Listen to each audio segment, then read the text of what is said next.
Les gars, le but, c'est pas de devenir riche. En fait, quand vous faites du trading, en fait, vous allez jamais être riche en trading.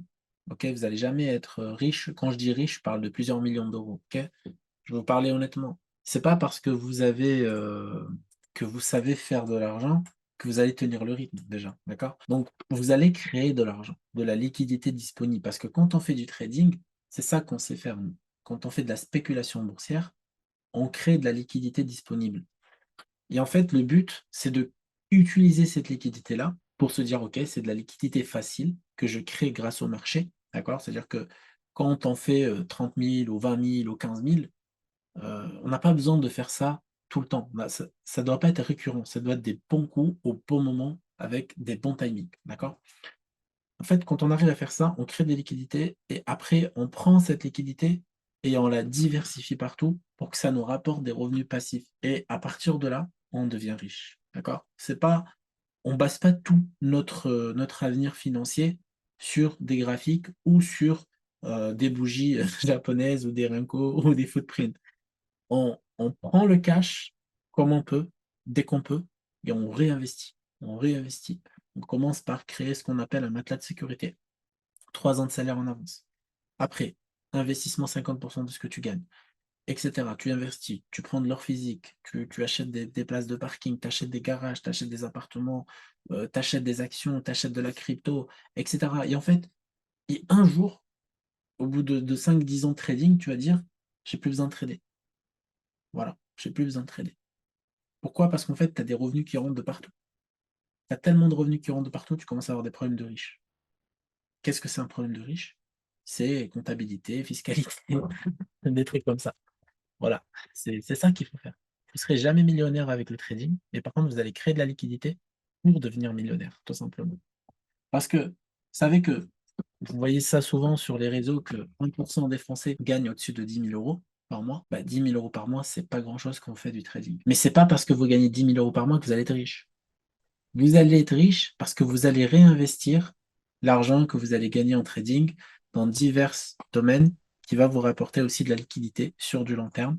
Et vous allez renforcer vos investissements, et cetera, et cetera, et cetera. C'est ça, Mathias. Voilà, on devient riche le jour où on a acheté des actifs, où on a placé correctement son argent, surtout, c'est ça le terme qu'il faut utiliser, et qui t'apporte de l'argent tout le temps. C'est-à-dire que peut-être que toutes les semaines, tu vas avoir, je sais pas, quelques petits revenus qui vont entrer par-ci par-là, ou peut-être aussi, d'accord, ça sera, heu, des locations de voitures, des locations de garage, des locations de places de parking. En fait, tout ce qui est pas cher à acheter, des studios et cetera et cetera. Bon voilà, après il faut se former, hein, dans l'immobilier, tout ça. Moi, je peux pas vous conseiller là-dessus. Je suis nul aussi, hein, j'ai fait plein d'erreurs comme tout le monde, je me suis fait éclater. Il faut se former et vous allez réussir.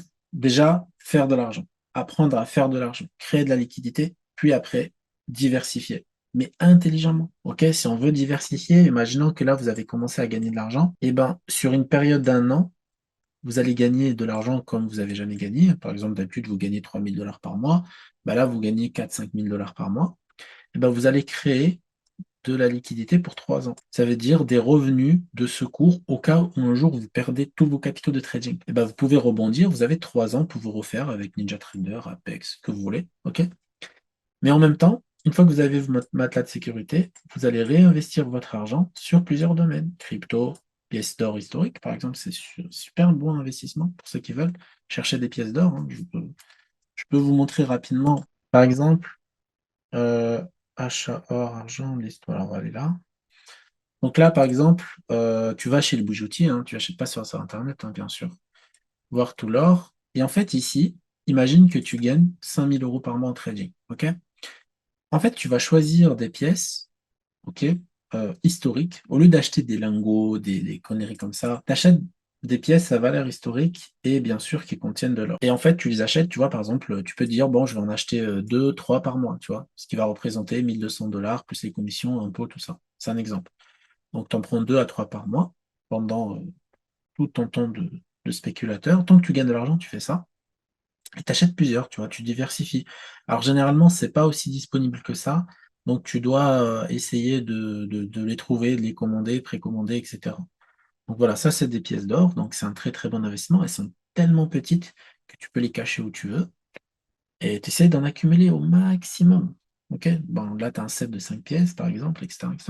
Après, voilà, tu peux aussi acheter, mais ça vaut moins le coup, parce qu'il y en a qui se disent: «Ouais, mais je préfère acheter des lingots-tain, tout ça, tout ça». Mais en fait, tu vas payer beaucoup plus cher le lingots-tain, OK? Par rapport à un lingot. Du coup, c'est pas rentable. Par rapport à un lingot de 1 kg, si tu achètes des lingots-tain, ben, voilà, c'est moins rentable et ça prend pas forcément de la valeur parce qu'il y a pas la valeur historique. Alors que là, il y a la valeur historique sur les pièces d'or, en plus. Donc ça, c'est un investissement. Après, voilà, il faut pas acheter et surveiller le prix. Tu en as rien à foutre du prix. Tu penses 10 ans, 15 ans, retraite, tu penses, voilà, tu penses en retraite. Et après, bah, tu peux aller sur la crypto pour un deuxième investissement. Tu peux prendre, en fait, tu as énormément de projets en crypto qui sont assez sympas. Je peux vous montrer mon portefeuille crypto. Je pense que ça, c'est légal en France, encore une fois. Tu as du Bitcoin, tu as de l'Ethereum. Solana, bon projet, mais pour le moment, il y a rien de concret. OK? Ethereum, c'est pour les grosses capitalisations, c'est pour les gens qui ont énormément d'oseille. Pour le moment, c'est pas, voilà. Bitcoin, bon, ça reste le big boss. Atom, très, très, très bon projet. Après, Ripple et SRT, c'est plus pour de la spéculation, pour faire x10, x15, x20. Mais tu as 3 projets qui sont intéressants. Après, tu peux t'intéresser, mais il faut pas mettre son argent n'importe où non plus. Et après, tu peux te dire, bon, une fois que j'ai des actifs plus ou moins accessibles, comme la crypto, l'or et tout, si tu commences à avoir un peu plus d'argent, tu peux te diriger vers des garages, places de parking, par exemple. C'est un exemple, hein, voilà. Tu fais ça, et tu te dis, tu commences à avoir un peu plus d'argent, tu te dis, bah tiens, je vais acheter cette place-là, je vais acheter cette place-là, je vais acheter ce garage-là, etc., etc. Et tu les loues 50, 100 dollars. Tu t'en fous en fait que ça te rapporte même 50, 100 euros parce qu'en fait, tu as la valeur du bordel en fait. Ok, tu sais que tu as 28 000 euros ici. Et après, petit à petit, bah, tu en as 10, tu vois. C'est comme ça que tu deviens riche. Je te donnais un blanc là pour devenir riche. Voilà, et après, tu peux être tranquille, hein, tu peux dormir sur tes deux oreilles, hein, même si demain il y a un crash immobilier, crash crypto, tout ça. T'en as rien à foutre, ton argent est placé et tu fais du trading, tu fais de la spéculation et tu as de la liquidité et tu as un matelas de sécurité sur 3 ans. Voilà. Waouh! Ça, c'est lourd, les gars, regardez. Voilà, il nous a fait une brochette de profit, on appelle ça. Bravo, Gérald. Très chaud. Ouais, après, tu peux rentrer sur des trucs beaucoup plus complexes, société, tout ça, hein, sans aucun souci, hein. Moi, je te donnais un plan, pas un plan. Je te montrais comment tu pourrais faire ça, quoi. C'est pas mal, ouais. Ouais, l'immobilier locatif, c'est pas mal aussi.